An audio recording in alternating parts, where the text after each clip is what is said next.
जब लेआउट में बहुत सारे तत्व और जानकारियां होती हैं, तो हमें अक्सर समझ नहीं आता कहां से शुरू करें। ऐसे में हमें बस कुछ कम महत्वपूर्ण जानकारी को कमजोर करना होता है और तुरंत ही दृश्य में प्राथमिकता स्पष्ट हो जाती है। कम महत्वपूर्ण जानकारी को कमजोर करने के अलावा किसी महत्वपूर्ण तत्व को बड़ा या प्रमुख बनाना भी हमारा एक आम तरीका है। कुल मिलाकर मुख्य फोकस को ढूंढना ही बहुतत्वीय लेआउट की कुंजी है। कोई जानकारी संरचनात्मक रूप से सरल और महत्वपूर्ण है तो उसे फोल्डिंग विधि से और अधिक संक्षिप्त किया जा सकता है और अन्य जानकारी के पीछे रखा जा सकता है। इससे दृश्यता पर जोर रहता है और अन्य जानकारी की पहचान में बाधा नहीं आती। फोकस के अलावा कई तत्व अक्सर टेक्स्ट के संप्रेषण में भी बाधा डालते हैं। हम आमतौर पर टेक्स्ट के नीचे बैकग्राउंड जोड़ते हैं जिससे शोर अलग होता है और टेक्स्ट का महत्व भी बढ़ता है।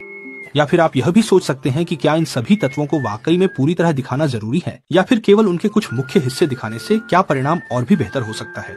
अगर आपके तत्वों को पूरी तरह रखना जरूरी है तो आप उन्हें बस एक आउटलाइन देकर अलग अलग कर सकते हैं जिससे दृश्य बहुत ज्यादा अव्यवस्थित नहीं लगे। संदेह किसी एक जानकारी को बड़ा करके दिखाना समस्या का समाधान कर सकता है, लेकिन कभी कभी इससे परिणाम साधारण या सामान्य भी हो सकता है। क्यों न एक ही स्तर की सोच को तोड़ दें, क्योंकि अक्सर कई अनुकूलन की असली वजहें पर्दे के पीछे छुपी होती हैं।